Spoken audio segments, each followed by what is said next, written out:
मंगलवार को financial times की एक रिपोर्ट ने दुनिया का ध्यान खींचा।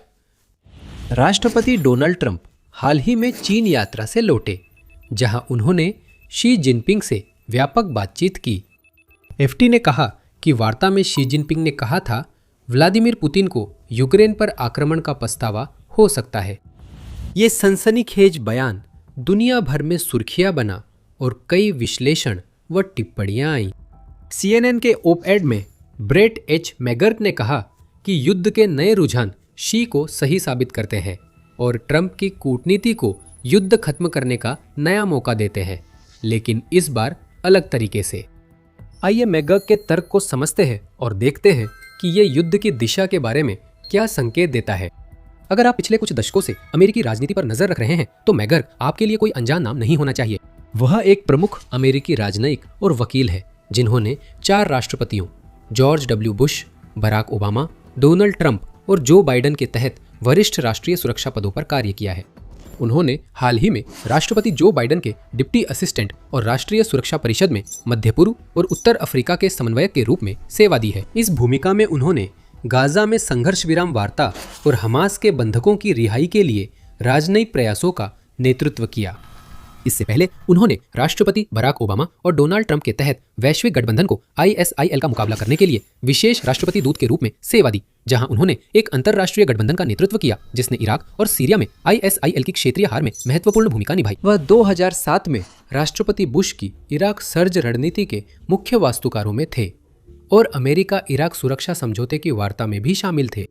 हालांकि उनकी विशेषज्ञता मुख्य रूप से मध्य पूर्व में है, लेकिन वह जटिल वार्ताओं को मजबूत स्थिति से सफलतापूर्वक निष्कर्ष तक पहुंचाने में माहिर हैं। CNN के लिए अपने op-ed में, जहां वह नियमित रूप से वैश्विक मामलों के विश्लेषक हैं, उन्होंने तर्क दिया कि शी के बयान ट्रंप के लिए रूस पर दबाव डालकर उसे समझौता करने पर मजबूर करने का मौका पेश करते हैं और क्यों युद्ध के मैदान पर नई वास्तविकताएं इस समझौते की शर्तों को मजबूती से यूक्रेन के पक्ष में कर सकती है। अब यह उल्लेख करना महत्वपूर्ण है कि ट्रंप और वरिष्ठ चीनी अधिकारियों दोनों ने स्पष्ट रूप से इनकार किया है कि शी ने ऐसी कोई बात कही थी। एफटी के अनुसार शी के बयान बीजिंग शिखर सम्मेलन पर अमेरिकी आकलन से परिचित कई लोगों ने रिपोर्ट किए थे। इसने नाम नहीं बताए।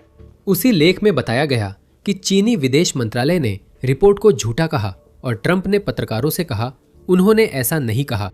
व्हाइट हाउस की बीजिंग शिखर सम्मेलन फैक्टशीट में पुतिन या यूक्रेन युद्ध की चर्चा नहीं थी। चीनी विदेश मंत्रालय के प्रवक्ता गुओ जिएछिन ने इनकार दोहराते हुए कहा कि आपकी दी जानकारी तथ्यात्मक नहीं है और पूरी तरह मनगढ़ंत है।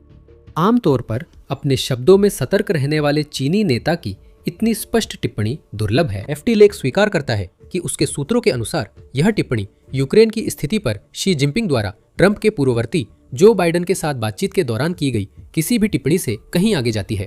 फिर भी डोनाल्ड ट्रंप ने यह भी कहा है कि उसी शिखर सम्मेलन के दौरान शी जिनपिंग ने उनसे कहा था कि अमेरिका एक पतनशील राष्ट्र है और ट्रंप का कहना है कि वह इस बात से सहमत थे।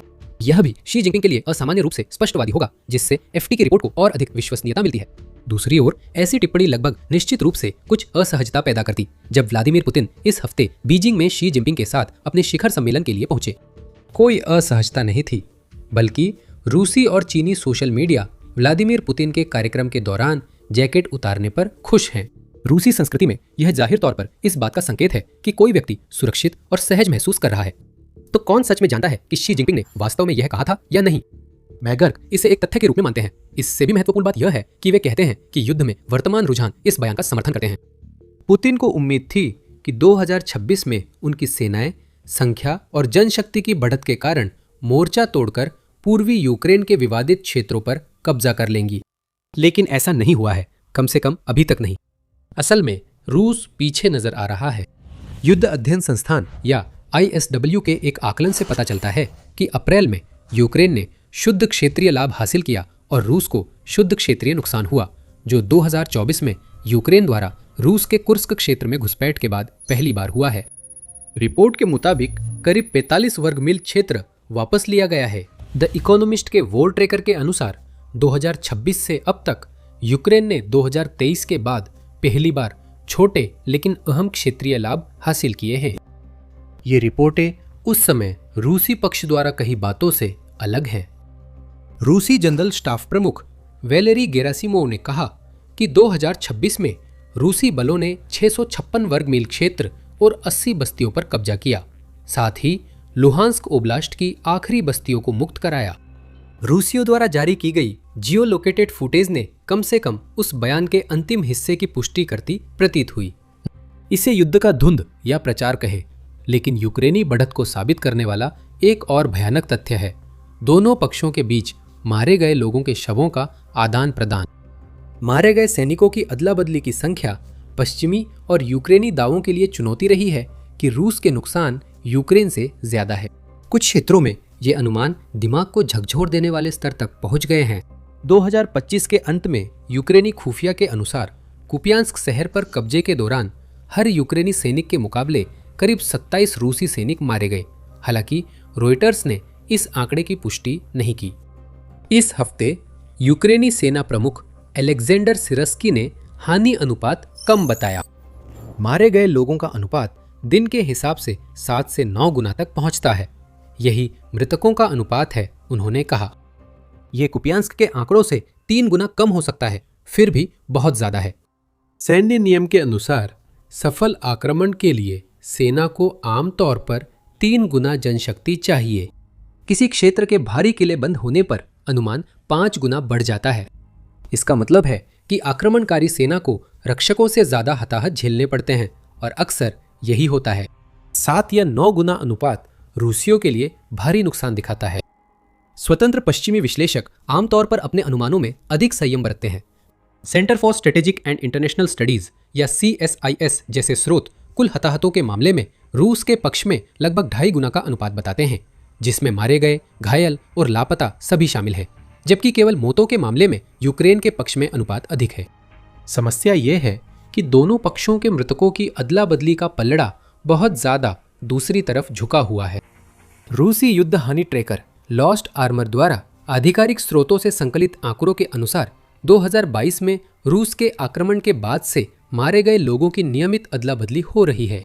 कुल मिलाकर रूस ने 24,955 यूक्रेनी शव लौटाए हैं और बदले में 3,450 शव प्राप्त किए हैं। यह औसतन हर रूसी मृतक पर 7.23 यूक्रेनी मृतकों का अनुपात है। 2026 में अब तक 3,528 यूक्रेनी शव 155 रूसी शवों के बदले लौटाए गए हैं, जो अनुपात 22.76 से 1 है। ये 2025 में हुए आदान प्रदान की तुलना में काफ़ी कम है, जहां 16,304 यूक्रेनी 439 रूसी के बदले में बदले गए थे, जो अनुपात 37.14 से 1 था। सबसे महत्वपूर्ण बात यह है कि हाल ही में हुई अदला बदली जो पिछले हफ्ते हुई थी, उसमें 526 यूक्रेनी 41 रूसी के बदले में बदले गए। ये अनुपात अभी भी 12.8 से 1 है, जबकि पिछले कुछ समय से मासिक आदान प्रदान लगभग 1000 यूक्रेनी शवों के बदले 10 से 20 रूसी शवों के स्तर पर रहे हैं। यूक्रेनी पक्ष का कहना है कि इसके 2 मुख्य कारण हैं। पहला, उनका दावा है कि रूसी अपनी संख्या बढ़ा चढ़ाकर बता रहे हैं, जिसमें वे अपने कुछ मारे गए सैनिकों या पहले आंशिक रूप से लौटाए गए मृत सैनिकों के शरीर के अंगों को भी शामिल कर लेते हैं। उनका दावा है कि रूसी आगे बढ़ने से कब्जाए इलाकों में मारे गए सैनिकों के शव इकट्ठा कर पा रहे हैं, जबकि यूक्रेन को यह मौका नहीं मिला, जिससे अनुपात बढ़ा हुआ लगता है। हालिया अदला बदली में रूसी सैनिकों की संख्या हाल के महीनों की तुलना में दोगुनी हो गई, जबकि यूक्रेनी सैनिकों की संख्या लगभग आधी रह गई। यूक्रेन के तर्कों का इस्तेमाल करते हुए इसका मतलब है कि यूक्रेन वास्तव में अब युद्ध के मैदान में आगे बढ़ना शुरू कर रहा है और जैसे जैसे वो रूसियों के पहले से कब्जा किए गए इलाकों में प्रवेश कर रहा है, मारे गए रूसी सैनिकों के शवों को इकट्ठा कर रहा है। मैकगर के अनुसार रूसी हमले थमने और यूक्रेन की प्रगति से अब रूस के भीतर भी दबाव दिख रहा है। अब युद्ध की लागत पर असंतोष खुलकर सामने आ रहा है। हाल के दिनों में सार्वजनिक असहमति के एक दुर्लभ प्रदर्शन में रूसी सांसद रेनेट सुलाइमानोव ने चेतावनी दी कि रूस की अर्थव्यवस्था यूक्रेन में लंबे समय तक चलने वाले युद्ध को सहन नहीं कर सकती। उन्होंने कहा कि अब बजट का 40% रक्षा और सुरक्षा पर है, जो सामाजिक खर्च से 1.5 गुना ज्यादा है। सुलाइमानोव ने कहा कि भारी खर्च महंगाई बढ़ाता है, निवेश व सामाजिक कार्यक्रमों को प्रभावित करता है और दीर्घकालिक आर्थिक समस्याएं लाता है। उन्होंने टैंक व गोलों का उपभोक्ताओं के लिए कोई मूल्य नहीं बताया। ऐसी टिप्पणियों से अक्सर कोई 24वीं मंजिल की खिड़की से गलती से गिर जाता है। सुलाइमानोव का इन्हें इतनी सार्वजनिक रूप से कहना साहसिक है और यह इस बात का पक्का संकेत है कि लंबे समय से चल रहे युद्ध के कारण रूसी अर्थव्यवस्था पर दबाव बढ़ता जा रहा है। एक और साफ संकेत पुतिन की गिरती लोकप्रियता है। रूसी सरकारी जनमत सर्वेक्षण एजेंसी VTSIOM की रिपोर्ट के अनुसार अप्रैल 2026 के अंत में पुतिन की लोकप्रियता 65.6% पर आ गई, जो यूक्रेन के खिलाफ युद्ध शुरू होने के बाद सबसे कम है। ये दिसंबर 2025 की तुलना में 12% अंकों से भी अधिक की महत्वपूर्ण गिरावट है, जिसने राज्य नियंत्रित सर्वेक्षण एजेंसी को भविष्य में नैरेटिव नियंत्रण के लिए अपनी सर्वेक्षण पद्धति में बदलाव करने के लिए मजबूर कर दिया। मेगर्क का मानना है कि यूक्रेन के ड्रोन, जिन्हें वह फोर्स मल्टीप्लायर कहते हैं, इस दबाव का मुख्य कारण है। मैगर्क लिखते हैं कि आज का यूक्रेन एक ऐसा अपने बचाव में लगा देश नहीं दिखता जो सिर्फ जीवित रहने की कोशिश कर रहा हो, बल्कि वह एक सैन्य नवप्रवर्तक की तरह दिखता है जो बड़े पैमाने पर स्वायत्त प्रणालियों के माध्यम से युद्ध की प्रकृति को बदल रहा है। इसने शुरू से ही यह धारणा बदल दी कि सिर्फ रूस की जनशक्ति निर्णायक होगी। यूक्रेन ने मोर्चे पर 10 से 15 किलोमीटर का किल जोन बना लिया है, जहां रूस लगातार ड्रोन हमलों के खतरे के बिना आगे नहीं बढ़ सकता। ये सही है, पर जरूरी नहीं कि ठोस तर्क हो। ऑपरेशन अटलांटिक रिजॉल्व पर पेंटागन इंस्पेक्टर जनरल की ताज़ा तिमाही रिपोर्ट के मुताबिक रूस ने सामरिक ड्रोन तैनाती में लगभग बराबरी हासिल कर ली है। रिपोर्ट में यह भी कहा गया है कि रूस के पास लगभग निश्चित रूप से लगातार तेज गति से आक्रामक कार्रवाई करने की अधिक क्षमता है और वह direct fire, logistics, force generation और फोर्स प्रोटेक्शन में बढ़त बनाए हुए हैं। महत्वपूर्ण सैन्य खबरों के रोजाना अपडेट के लिए सब्सक्राइब करें। द मिलिट्री शो सिर्फ हेडलाइंस नहीं दोहराता, हम आपको असली कहानी और उसका महत्व बताते हैं। चैनल सब्सक्राइब करें ताकि अपडेट मिस न हो। रूस ने पूरे मोर्चे पर मारक क्षेत्र बना दिए हैं, जिससे यूक्रेनी सेना के लिए आगे बढ़ना रूसियों जितना ही मुश्किल और महंगा है। लेकिन जहां ड्रोन युद्ध के लिहाज से मोर्चे की लाइनें कुछ हद तक गतिरोध में है, वहीं यूक्रेन के रूस के अंदर गहराई तक किए जा रहे लंबी दूरी के हमले निश्चित रूप से बढ़ रहे हैं और इनका असर भी लगातार गंभीर होता जा रहा है। मैकगर्क के अनुसार अब यूक्रेनी ड्रोन रूस के अंदर सैन्य हवाई अड्डे, फैक्ट्रियां, ऊर्जा अवसंरचना, गोला बारूद डिपो और लॉजिस्टिक्स हब पर नियमित रूप से हमले कर रहे हैं। यूक्रेनी ड्रोन के मॉस्को तक पहुंचने की क्षमता ने कथित तौर पर राजधानी में विजय दिवस समारोहों के दौरान पुतिन की अस्थायी युद्ध विराम में रुचि बढ़ाने में भूमिका निभाई, ताकि परेड बिना इस डर के हो सके कि अचानक कहीं से ड्रोन आकर पूरा तमाशा बिगाड़ देंगे। अगर देखा जाए तो वो इस बात को कम करके बता रहे हैं कि हाल के समय में ये यूक्रेनी ड्रोन हमले कितनी बड़ी समस्या बन रहे हैं। पिछले 2 वर्षों में यूक्रेन के लंबी दूरी तक मार करने वाले ड्रोन लॉन्च की संख्या लगातार बढ़ती जा रही है और हाल के महीनों में तो ये बहुत तेजी से बढ़ गई है। ये बात न केवल रूपक रूप में सही है, बल्कि कई रूसी ठिकानों पर हमले के मामले में तो यह बिल्कुल सच है।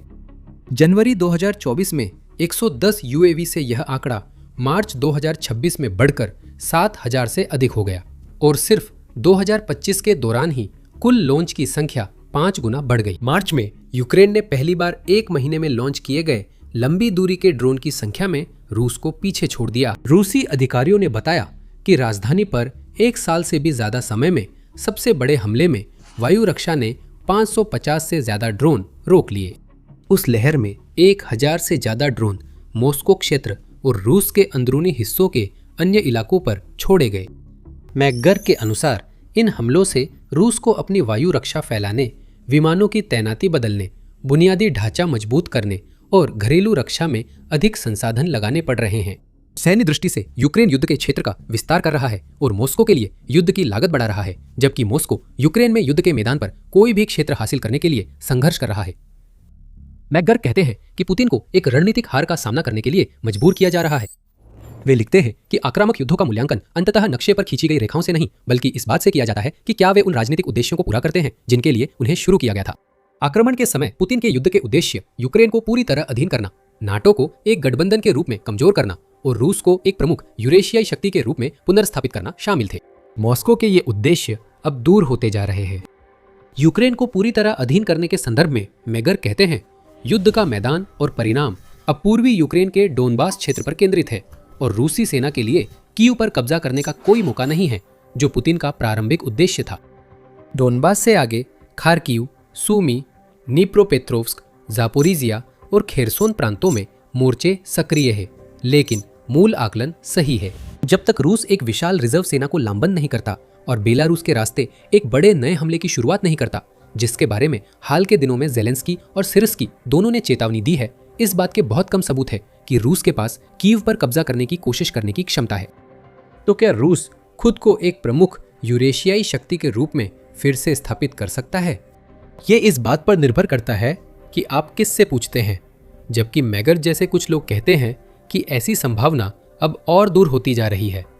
बीजिंग में हाल ही में संपन्न हुए शिखर सम्मेलन में पुतिन और शी दोनों ही इस बात को नजरअंदाज करते दिखे। शिखर सम्मेलन में दोनों ने संयुक्त घोषणा पर हस्ताक्षर किए, जिसमें रूस चीन के नेतृत्व में बहुध्रुवीय विश्व की बात हुई। 47 पृष्ठों के इस नीति दस्तावेज और करीब 40 अन्य सहयोग समझौतों पर great hall of the people में हस्ताक्षर हुए। ये दस्तावेज ऐसी विश्व व्यवस्था की वकालत करता है जो संप्रभुता के सम्मान, राज्यों के बीच समान संबंधों और नेटो व ऑकस जैसे सैन्य गठबंधनों के विस्तार के विरोध पर आधारित हो, जिन्हें ये जंगल के कानून जैसा मानता है। नेताओं ने अपनी रणनीतिक साझेदारी को प्रमुख शक्तियों के लिए एक आदर्श और उनके मुताबिक अमेरिकी एक तरफावादी और वर्चस्ववादी रुझानों के जवाबी संतुलन के रूप में प्रस्तुत किया। नाटो को कमजोर करने के संदर्भ में यह कहा जा सकता है कि हाल के समय में किसी हद तक ये गठबंधन कमजोर हुआ है। हालांकि ये बहुत बहस का विषय है कि इसमें रूस की कोई भूमिका है या नहीं। डोनाल्ड ट्रंप कभी नेटो के खास समर्थक नहीं रहे। उन्होंने और उनके प्रशासन के वरिष्ठ सदस्य जैसे विदेश मंत्री मार्को रूबियो और युद्ध मंत्री पीट हेग्सेथ कई बार नाटो में अमेरिका के योगदान पर सवाल उठा चुके हैं। डोनाल्ड ट्रंप नाराज थे कि यूरोपीय नाटो साझेदार ईरान के साथ संघर्ष और होर्मुज जलडमरू मध्य खोलने में उनका साथ नहीं दे रहे थे, जिसे ईरान ने अमेरिकी इजरायली हमलों के जवाब में बंद किया था। अप्रैल में डोनाल्ड ट्रंप ने धमकी दी थी कि अगर नाटो के सदस्य होर्मुज जलडमरू मध्य को फिर से खोलने में मदद नहीं करते हैं तो अमेरिका नाटो में अपनी भूमिका कम कर देगा या यहां तक कि गठबंधन से बाहर भी हो सकता है। फिर भी व्लादिमीर पुतिन के यूक्रेन पर आक्रमण ने गठबंधन को कमजोर नहीं बल्कि मजबूत किया है। ब्रेट मैकगर्क के अनुसार ट्रंप की आलोचनाओं के बावजूद नाटो रूस के आक्रमण के बाद और बड़ा हुआ है। फिनलैंड और स्वीडन ने गठबंधन में शामिल होकर इसे और भी मजबूत बना दिया है और नाटो के यूरोपीय देशों की राजधानियों में रक्षा खर्च में भी बढ़ोतरी हुई है। इस प्रकार रूस के लिए भारी और बढ़ते नुकसान के बावजूद व्लादिमीर पुतिन के पास यूक्रेन में अपनी जंग के लिए दिखाने को बहुत कम है और जैसा कि वे निष्कर्ष निकालते हैं, रुझान हर महीने और भी खराब होते जा रहे हैं। यह विस्तार से बताने के बाद कि वे क्यों मानते हैं कि रूस कमजोर स्थिति में है और इसीलिए एक नुकसानदेह युद्ध समझौते के लिए संवेदनशील है, ब्रेट मैकगर्क फिर अपने तर्क के मुख्य बिंदु पर आते हैं। चीन के लिए इसका क्या अर्थ है और ट्रंप इसका उपयोग पुतिन पर समझौता थोपने में कैसे कर सकते हैं? शी जिनपिंग ने पीपुल्स लिबरेशन आर्मी को 2027 तक ताइवान पर कब्जा करने के लिए तैयार रहने का आदेश दिया है, लेकिन उनकी सेना युद्ध में आजमाई नहीं गई है और यूक्रेन दिखा रहा है कि दृढ़ प्रतिरोध करने वाले पक्ष के सामने तेज राजनीतिक पतन कराना कठिन है। आने वाले 6 महीनों में शी जिनपिंग इन रुझानों का अध्ययन कर ताइवान पर अपने इरादों के फायदे नुकसान आकलित करेंगे। मैकगर्क के अनुसार यह अमेरिका के लिए शी जिनपिंग की सतर्कता बढ़ाने और पुतिन पर दबाव बनाने का अच्छा मौका है। इस समय समझदारी भरा कदम यह है कि नेटो और यूक्रेन के लिए उसके समर्थन को और मजबूत किया जाए ताकि पुतिन को यह दिखाया जा सके कि उनके पास दोबारा बढ़त हासिल करने का कोई मौका नहीं है और शी जिनपिंग को यह संदेश दिया जा सके कि ताइवान पर कोई भी कदम उठाने पर एक समन्वित प्रतिक्रिया मिलेगी। जैसा कि वे सही कहते हैं, ट्रंप का यूक्रेन पर घोषित उद्देश्य युद्ध को कूटनीतिक समझौते से खत्म करना है, जिसमें यूक्रेन को सुरक्षा गारंटी के बदले भूमि रियायतें माननी पड़ सकती हैं। वह यह भी सही रूप से बताते हैं कि कूटनीति इसलिए विफल रही है क्योंकि यूक्रेन उस भूमि को छोड़ने के लिए तैयार नहीं है जिसे वह सैन्य रूप से बचा सकता है, जबकि रूस अब भी मानता है कि वह उस भूमि को सैन्य ताकत से हासिल कर सकता है। एक अनुभवी वार्ताकार के रूप में अपने पूरे अनुभव को दिखाते हुए वह संक्षिप्त रूप से बताते हैं कि जब दोनों पक्ष समान रूप से आत्मविश्वास से भरे हों और समय उनके दीर्घकालिक लक्ष्यों के पक्ष में हो तो निर्णायक वार्ताएं शायद ही कभी सफल होती हैं। अब जब रुझान यूक्रेन के पक्ष में है, मैकगर्क को लगता है कि गतिरोध की पुरानी धारणाएं अब लागू नहीं होती। ट्रंप की कूटनीति के पीछे की धारणा उनके अपने बयानों के आधार पर यह रही है कि यूक्रेन एक छोटी शक्ति होने के नाते उसे वार्ता की मेज पर रियायतें देनी होंगी नहीं तो वह युद्ध के मैदान में हार जाएगा। वे लिखते हैं कि पहले सवालों में रही धारणा अब गलत साबित हुई है। युद्ध की नई स्थितियां कूटनीति के लिए नया अवसर देती हैं। अब यूक्रेन अपनी रक्षा को लेकर पहले से ज्यादा आत्मविश्वासी है और अपने भविष्य की रक्षा के लिए वॉशिंगटन से किए गए वादों पर कम निर्भर है। अब रूस को लगातार बढ़ते हताहतों और आर्थिक दबाव के साथ एक ऐसे भविष्य का सामना करना पड़ रहा है जिसमें किसी भी बड़ी सफलता की कोई संभावना नहीं है। मैकगर्ग के अनुसार स्थिति फिर बदल गई है। अमेरिका ने जब से ईरान के खिलाफ ऑपरेशन एपिक फ्यूरी शुरू किया, उसकी समझौता कराने की कोशिशें लगभग रुक गई हैं। अमेरिका स्वाभाविक रूप से जरूरी मुद्दों में व्यस्त रहा है। अमेरिका की मध्यस्थता में आखिरी औपचारिक बातचीत फरवरी में हुई थी। तब से गतिविधि कम है, लेकिन यह जल्दी बदल सकती है। पुतिन के प्रमुख सहयोगी यूरी उशाकोव ने 20 मई को कहा कि यूक्रेन से जुड़े अमेरिका के मुख्य वार्ताकार स्टीव विटकोफ और ट्रंप के दामाद जारेड कुशनर जल्द ही रूस आने वाले हैं। मैकगर्ग मानते हैं कि ट्रंप को सही समय पर ही कदम उठाना चाहिए। ट्रंप के लिए युद्ध समाप्त करने का सबसे अच्छा मौका अब यूक्रेन की कमजोरी मानने में नहीं है, जैसा कि ट्रंप अब तक करते आए हैं, बल्कि रूस की बढ़ती कमजोरी को पहचानने में है। अब यूक्रेन को स्वीकार्य शर्तों पर समझौता कराने के लिए पर्याप्त दबाव बनाने की क्षमता मौजूद है और वॉशिंगटन को इसका इस्तेमाल करना चाहिए, वह निष्कर्ष निकालते हैं। हम भी इसी बात पर इस वीडियो का समापन करेंगे। ये कहने की ज़रूरत नहीं है कि हम इस कहानी पर लगातार नज़र रखेंगे और अपनी दैनिक रिपोर्ट्स में आपको अपडेट करते रहेंगे। इस बीच युद्ध के दौरान रूस के हताहतों पर और गहराई से नज़र डालने के लिए इस वीडियो को देखें और हमेशा की तरह देखने के लिए धन्यवाद।